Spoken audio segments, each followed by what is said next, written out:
I can't disagree with that, but only time will tell. One of the biggest problems, I want you guys' quick opinion on this. We always talk about young quarterbacks, Kaepernick, RG3, Russell Wilson. Why is Andrew Luck the last person to be talked about? And in my opinion, he's the best. So he don't run. No, but he can run. He runs the same 40 times as RG3. Yes, he's pretty fast. The problem, he's bigger too. I think the reason why he's not mentioned out of those. The reason why he's not mentioned, just bottom line, is because people expect Andrew Luck to be good. Okay. What about RG3 though? I think. You ever notice? Let me give you a great example. I'm sorry, Rashad. Let me give you a great example. Remember in the 90s, whenever they said, who's the second best shooting guard? It was already understood who the best shooting guard in the NBA was in the mid-90s. It was Jordan. Let's talk about everybody else. This is a given. Let's talk about everybody else.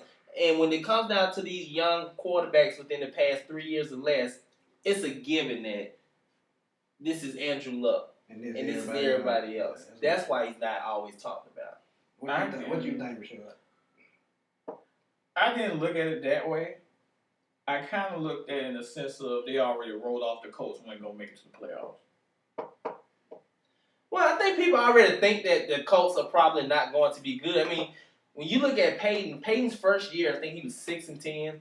No, 3-13. Oh, 3-13. Yeah, that's right. Because they drafted Edgerrin James next. So then they went 12-4 or 13-3, somewhere like that. And then I think they started going down and up. But, I mean, he never lost under 10 games afterwards. But it always went down and up. And I think people are pretty much expecting kind of like the same thing with Andrew Luck. I don't think people think they're going to be that great this year. But that's what I'm saying. Like, when Andrew Luck got to that team, it was kind of like they just swept it under the rug. Like, RG3 went to Washington. But you really didn't hear people say, dang, Washington not going nowhere. You really didn't hear people say anything about Seattle. And at the time, it was Matt Flynn that was going to be the starter. I think that when you That's look what at I'm saying. Washington had more pieces, technically, on paper than Indianapolis. That's what because I'm saying. we really didn't know what Reggie Wayne still had in the tank. All the other stuff that was around him really was, you know, as Emmitt Smith would say, dog poo-poo on a diamond, and you wipe the dog poo-poo off.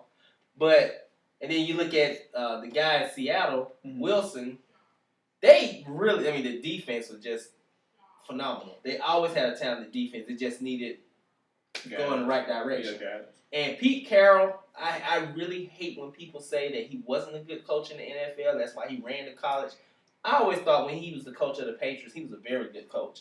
I mean, if you look at the team that he had, Belichick took those guys and just took them to the next level and got lucky with Tom Brady, which I have no idea why Tom Brady went in the 6th round because I watched him in Michigan and I always thought it was really good. I could not understand why Drew Henson was the starter. Anyway, I just think that that's why Andrew Luck is not mentioned, just because it's like greatness is here. I mean, he has the quarterback pedigree inside of him with his dad, even though his dad really didn't play that much, but it just was inside of him.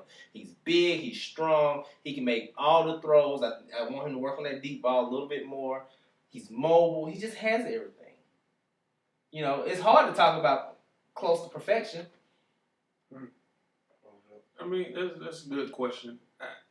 I don't know if that's the answer, but I think it needs to be addressed because even on the commercials and ESPN, the 4-letter network, and everybody else, they're just Kaepernick. Well, another thing Wilson, and just everybody, and it's like, oh yeah, there's Andrew Luck over there in Indianapolis. Let's move on. I don't think that's.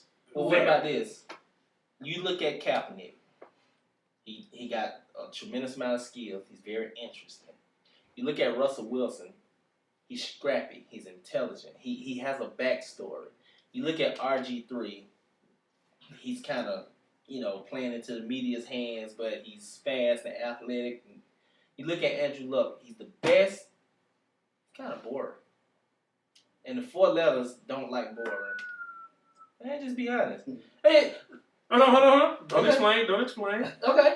I want you guys to explain to me and tell me what you thought about that. What do you think of this division?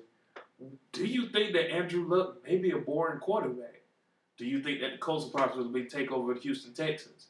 Can Jacksonville surprise people, or will they stay at the bottom of the barrel? All of these topics and more are up for discussion, and this is for Home Field Advantage, where our motto is our home, our field, your advantage. You can find us on Twitter at @4HF Advantage. You can also find our sports blog, 4 homefieldadvantage.sportsblog.com.